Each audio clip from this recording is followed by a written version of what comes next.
the actual craft of writing was not something I knew. It's the characters. Like, that's the important thing for me. I love a good character who has overcome difficulties. And I didn't want to be like, oh, I wish I had done X, Y, Z, you know? And so as scary as it was, you just got to try. All right, welcome everybody. I am excited to introduce you to our guest today, Christina Sol. She's an award-winning author. She loves to read, and she loves to write some saucy romance novels. She's from right here, Liberty Lake. She's married. She got a great husband, 2 kids, and a series of books.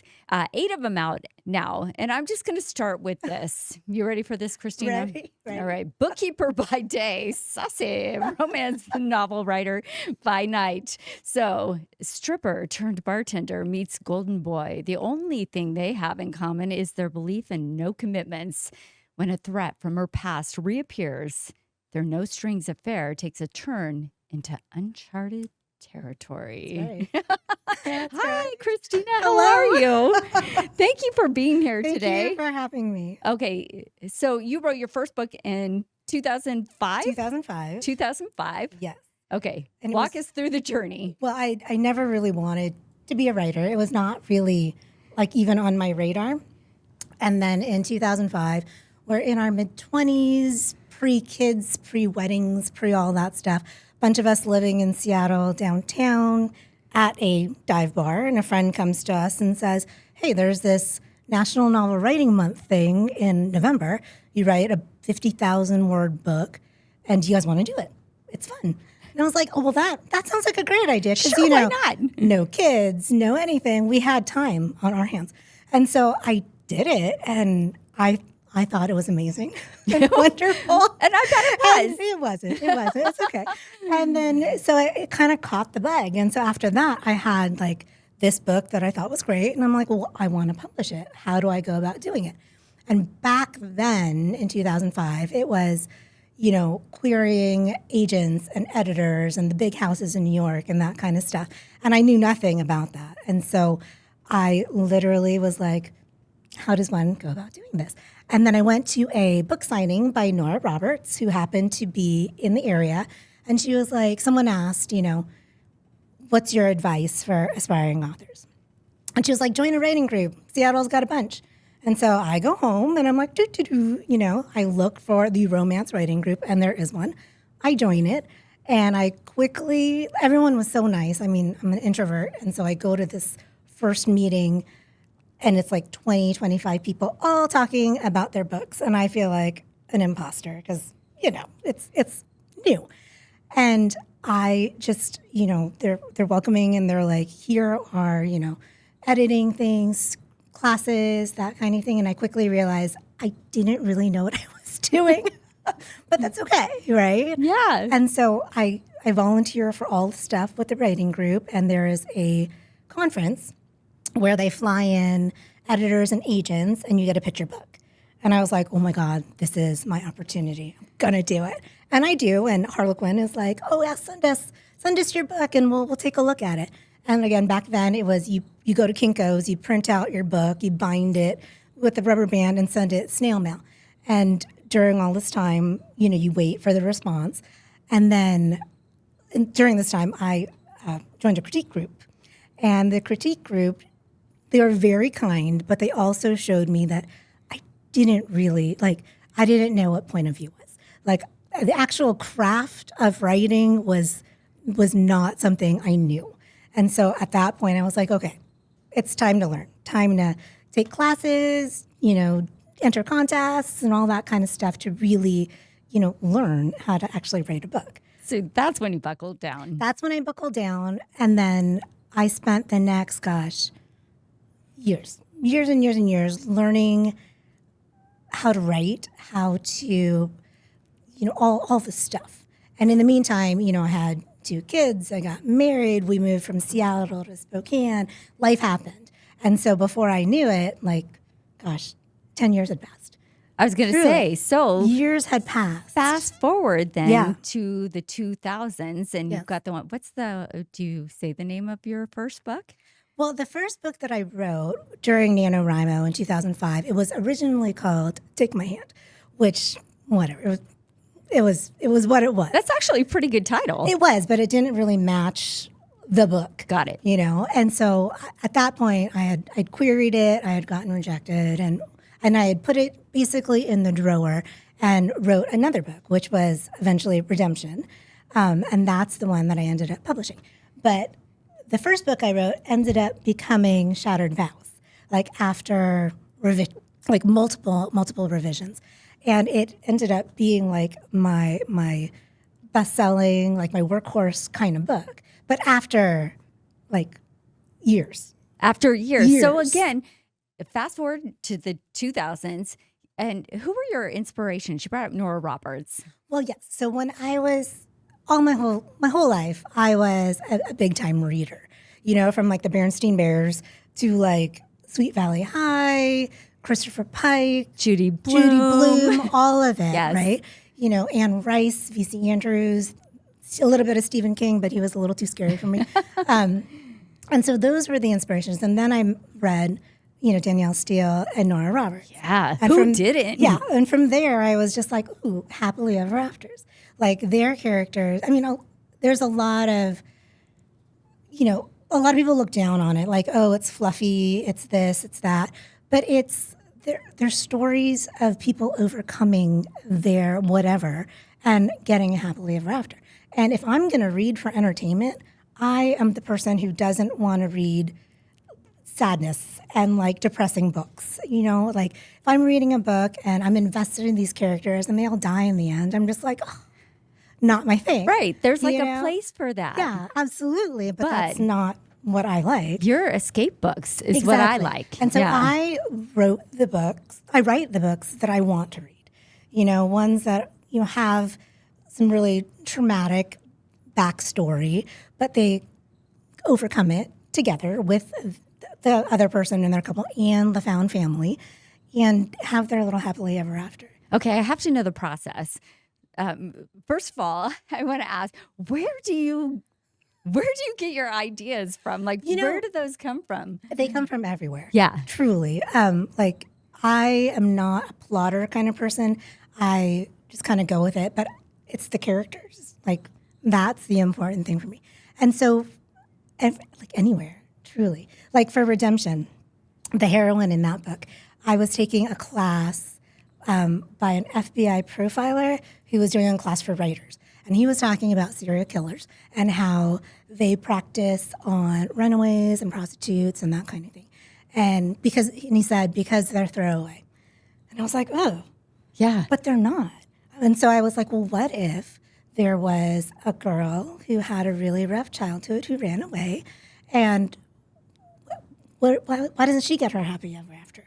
And so that was kind of the inspiration for the first character or the heroine in Redemption. I mean, anywhere. And who doesn't love a pretty woman type story, right? Yeah, absolutely. Yes. Absolutely. So tell me about your characters in your books. How did they come to life? Very, gosh. It's just one of those, like, they just kind of take a life of their own. Like, I love a good character who has overcome difficulties. And they have everything stacked against them, but yet they still get back up and they keep on going. And like the guys, the girls, the side characters, and that, like the family, regardless of its like blood or found, that's like a really big part of my stories is the found family. And you can't do it alone, and you have to do it with your people. And so, yeah. And you learn to love these characters, right? They become part of your life. They do. They absolutely do. I was looking while I was getting my books together today. I was like, oh, I love these people. They're so good, Like when I'm actually writing it, they're not so much. But like afterwards, I appreciate them after the book is done. Okay, talk about that process, the writing of the book, because you said, you don't just sit down and write one overnight. No, that would be so lovely. God, that'd be so nice. Sounds great. No, it usually takes a good, like the fastest book I wrote was in 2 months. But it usually takes about 2 to 4 months to get a good, solid first draft. And then from there, it's a lot of editing. I have a friend that's a critique partner. I send stuff to her kind of in the process. She's like, ooh, yeah, that does not work. It didn't land. That I don't even know what you're talking about here. And we're like, ah. And then so once I get through her edits, I will do another round of edits. And then I have these 2 beta readers who are big romance readers. And I send it to them and I say, tell me where you stop reading. Tell me what pulls you out of the story or what I've completely messed up. Just let me know. And then they go through it and, we do that. And then I send it after those revisions are done. And then I send it to the actual editor and just wait and hope it's not too bad kind of thing. I don't think anybody realizes the process. There's a lot. And then after the editor, there's a proofreader. And in between, you do I do a Word has a read aloud thing. And it's something to when you're looking at something, sometimes your brain tells you what it wants to see. And then when you hear it, you're like, oh, that's not the right word at all. My bad. So there's that process too. And it's a long process from first draft to actually getting it out. And then there's the cover, because I am an indie author. So I publish my own stuff, but I have a whole team behind me. And so there's the cover designer, there's the PR people. It's a lot. It's a lot. But I'm very organized. So it's okay. Yes, you are. You are very organized. You have to be very organized. You are the calendar with the stickers and the colors. Because if you have a to-do list, it may as well be a pretty to-do list. That is my whole thing. I love that. But you need that You detailed have to. brain to be able to do Absolutely. this process. And then to set up the promo and all that stuff, everything needs to be done within, X months beforehand and stuff. So you talked about the kind of the process of the characters and then the book cover itself. Yes. They're awesome. Oh my gosh. I must say, I have 2 teenagers at home. And so when I'm doing book covers, my Hudson Island series has couples and most of the guys don't have shirts on. And I'm in my office looking at all these photos on shutter or deposit photos and that kind of stuff. And my kids will walk by and they're like, Mom, what are you doing? what is going on? They're like, oh, so embarrassed. It's fine. It's okay. But I choose the photos and then I give it to my cover designer. And for the Hudson Island series, I was like, it's Pacific Northwest Island, small town. This is the couple. This is I send comp book covers. Yeah. This is kind of the feel that I like. And then she comes back with magic. And I'm like, oh, thank you. I appreciate it. And I don't think I've ever picked up a book and thought about that process either. It's a process. Yeah. And that was one of the reasons I also wanted to do the indie publishing is because you have control over that. When in indie, I'm a control freak, as you know. And you get to control all the stuff, And so that was, it's stressful, but it's also a lot of fun to be able to control that. And so for my latest book, the paperback is a discreet cover with no people, no half naked anything on top of the cover. And then the ebook cover has the little couple on top. So publishing trends. I was going to ask you about the whole indie process as opposed to what we all know is kind of that mainline. The traditional process. In the indie process, I like the fact that you have more control over what because this is your project, your baby. Exactly. Yeah. What is also interesting is the people that, my cover designer also works with traditional publishers. She does designs for other things, as does my editor and that kind of thing. So it's you're still getting the quality, but you're just, fronting the cost up front versus the traditional route. And how about the titles? Oh, because your titles are great. Thank you. Yeah. Title, oh my gosh. And they're everything because that will draw your eye when you're doing the whole book thing. You're like, which one do I want? I want that one. I have some writer friends and literally they helped me with that because I am awful at titles. Just really? Oh my gosh. Awful. Yeah. Is that the difficult piece for you? It is. It's the title and then the blurb on the back is, I think, harder to write than the actual book. Did you write this blurb on the back I just read? I sure did. I was it went through so many iterations. That's so good, though. Because you want to, condense it with, some anticipation and stuff. But well, it's like a tease, right? It's so hard to write. Teases are hard. 80,000 words condensed down to like 150. A little pair, Oh my yeah. God. And I just want to write like, it's really good. Read it. I promise. What do you You'll hope like it. people get out of reading your books? I think they're a good escape. I think there's something to be said about reading a book where the women are strong and the men are also strong and standing beside them and not necessarily being the rescuer, but like, helping and Being a partnership. being a partnership. Exactly. And a lot of people, there's a lot of stigma about, they're unrealistic. Men don't act like that. I mean, that's really high expectations. And I'm like, ooh, that's high. No, like you should have high expectations. You should want someone to be an equal partner to you. And like writing that and having people like reach out and say, oh, I really loved how they were together.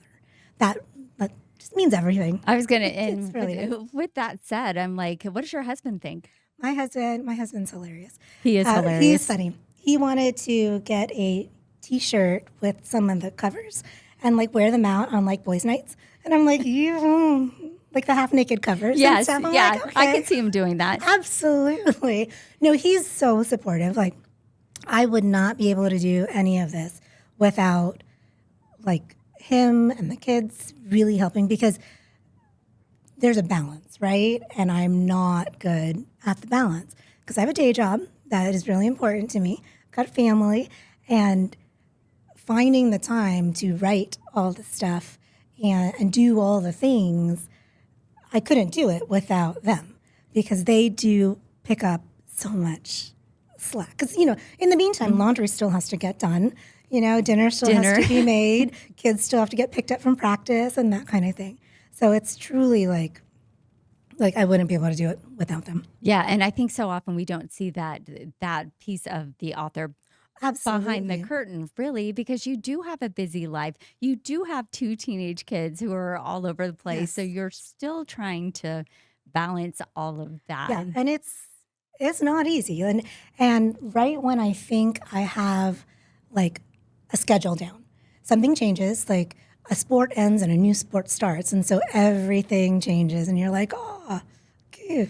But I know, absolutely. Okay. But they've all been so good.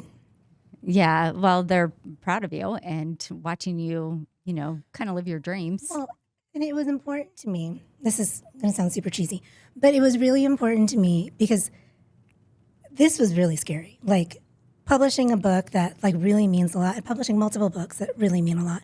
It's really scary, but I wanted to show them that you can do scary.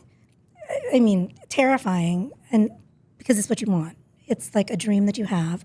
And I've said it before, like, no one's going to chase your dreams for you. Like, you have to go after it yourself. And life is short, right? And you only get one shot. Exactly. And I didn't want to be like, oh, I wish I had done X, Y, Z, And so as scary as it was, you just got to try. Yeah. And it could have flopped completely, and it's whatever. I would have tried at least, versus not ever knowing. You didn't have to sit and wonder, would this Exactly. have worked? Should I have done this? Exactly. I always told my kids, and I think this is the same for you. It's like, you got to go do the thing you can't do. Yeah. Get out of your head and go do the scary thing. Absolutely. You might surprise yourself. Absolutely. When it's full of pitfalls because you're always going to compare yourself to other people's success or whatever. But it's like, it's you, and you got to stop caring about other people's things. I mean, it's hard, obviously, but as I've gotten older, I'm like, I've embraced that a little bit more because it's like, this is my life. These are, this is the example I want to set. So I know. So with that said, you have 8 books right now. I do. 8 books. I do. I just started my 3rd series. Okay. Yes. So you have the Spotted Dog. Spotted Dog series, 3 books, 3 co-owners of a Seattle Irish pub. And then we spin off to the Hudson Island series, which there's a couple side characters in the Spotted Dog that move over to Hudson Island. I was just going to ask you that. We move over. Okay. And then that's fictitious Pacific Northwest Island, small town romantic suspense. And then we stay for the 3rd series, which I just started. It's Hudson Security. So we've met these people in the Hudson Island series, and it's just a separate spinoff series. All right, so give me a spice level on this book. I would say, like, my series in general, on a scale of 1 to 5 chili peppers, I'm actually like a 2.5 because there's like 2 scenes, maybe 3 scenes, 10 pages out of like a 300-page book. So it's spicy. Some people will think it's very spicy, but It's just middle spicy. It's a middle spicy. It's like Middle spicy. just a little bit. Yeah, you gotta have a little spice. That's why you're reading the book. Exactly. But it's definitely not Hallmark. So there's nothing wrong with Hallmark, but this is more Yes, spicy. spicy. All right, let's talk about like spicy romance novels. They are seriously having a moment right now. They really are. And I mean, romance has been really popular in general. Right. You know, it's been like a real base for traditional publishing or publishing in general. But like romance, like romantasy is like, it's really like taking off. And I just started reading romantasy myself.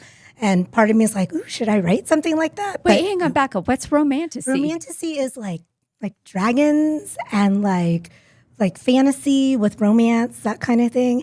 And so it's a whole, I mean, it's very popular. I've been out of the game for a minute. I know, it's really good. And it's just, I mean, it's fascinating. But like, part of me really wants to write that kind of thing, but I don't think I have the discipline to create a world like that. And the people who've done it have done so well. I mean, it's so good. And it's nice to have like any kind of good, you know, romancy kind of thing, I think is good for everybody. Well, we all want to sit on the beach or by the Absolutely. pool with a good romance novel. Exactly. Yes. And if you have an ebook, you know, no one sees the man chest covers and it's okay. It's go. totally fine. No, I'm reading a very serious Exactly. novel right now. Absolutely. It's like, but yeah, it's, and like, there's been a growth, I think, of like indie romance bookstores, which I think is really cool. Like, Talk about those a little bit. I don't know too much about it, but I know that there's like a couple romance focused bookstores that have opened up around the country. And I just think it's so fascinating that, you know, because romance, it has something for everybody. There's like Amish romance to like super, super spicy romance to everything in between with like aliens and shapeshifters and like historic and all that, everything. There's something for everybody. And do you lay in bed at night and these ideas pop up? Do you have to get up right away and write them down, or how does that work? My phone, I email myself all the time, like little like one-liners or little characters or that kind of thing. Absolutely. It's right next to my bedside. I was just thinking, I'm picturing like you're talking about the Spotted Dog series and how a couple of the characters go on to the Hudson Island series. And so the picking and the choosing. Picking and the choosing, it's like when I write a book and I'll have the side characters. When the side character wants to take over, and I'm like, oh, we need to put you aside and hopefully give you another story somewhere down the road. And then I've also had people reach out and they're like, does such and such get a story? And I'm like, no, but maybe they will. Apparently this character has resonated, so maybe they will get a story. Oh, that's interesting. So it's really fun. Yeah, I never thought about people like reaching out and going, what happened to this character or what's going to happen? The reader reaching out thing is probably the most surreal thing of this whole process. Like people, I mean, I love that the people that I know who read my books, I think that's wonderful and amazing. But when you have people that I don't know who live in like the opposite side of the country, they're like, oh my God, I read your book and I loved it. I'm like, what? Like, it's so surreal. That's where you're like, I'm here. Absolutely. It's absolutely crazy. And it's like absolute pinching moments. It's really wonderful. So where can people find your books? Well, the ebook is exclusive to Amazon. And so you can get that on Amazon. The paperbacks are also available on Amazon, barnesandnoble.com, Target.com, I believe, too. But yeah, and then I'm also in Kindle Unlimited, which is Amazon's subscription program. So like you pay, like, I don't even know how much a month, and you can read as many books that's registered for the program. And so I'm on there too. What do you see for the future? How many storylines do you have lined up right now? No, that's what I want to know. So the Hudson Security series just started. I put the first book out last month, and I'm writing the second book, and I have either 2 or 3 more in that series that's going to come out. I'm doing another book this year, hopefully 2 or 3 next year, And then as I'm writing this current book, the heroine has like 4 brothers who live in a small town around Bellingham. I'm like, oh, guess what? They're going to get books too. So I've got the production thing Yeah, you do. like lined up for future. So, Oh my so yeah. God. You're the next Danielle Steele, Wouldn't that Nora be Roberts. amazing? Yes. Oh, I can see it. That would be amazing. Do you have any advice for people out there who have thought, I have this story in my head, I want to write this book, Write it. Absolutely write it. And it won't be perfect, the first draft. I mean, it will be, but you can edit it and then you can learn, like if you can submit it to traditional publishers and try to get an agent and that kind of thing, or you can publish it yourself. But if you publish it yourself, there are steps for whatever genre you're in, and I mean, just do it. Don't be afraid of what if I've always wanted to write a book, like, then do it. Yeah. Absolutely. Write do the it. crummy copy Yeah. and then go from there. Absolutely. Because That's you right. can't revise what's not written. It's so true. Right? It's So it's so like, true. there you go. Oh, I love that. Christina, thank you so much for being Thank here you today. for Your having book me. series they're amazing. Read one. I got to move on to the next one. I need a little more time in my life to be able to read. No, I hear you. I hear But you. they're so good. And I just hope everybody takes a minute, big exhale, I know. and just enjoy. So Absolutely. It's Yeah. an escape. yeah, it's an escape. Yeah, And we could all use an escape, right? Absolutely. All right, Christina, thank you Thank so much. you. Thank you, everybody. Again, you can find them on Amazon, and I hope you will. They're great.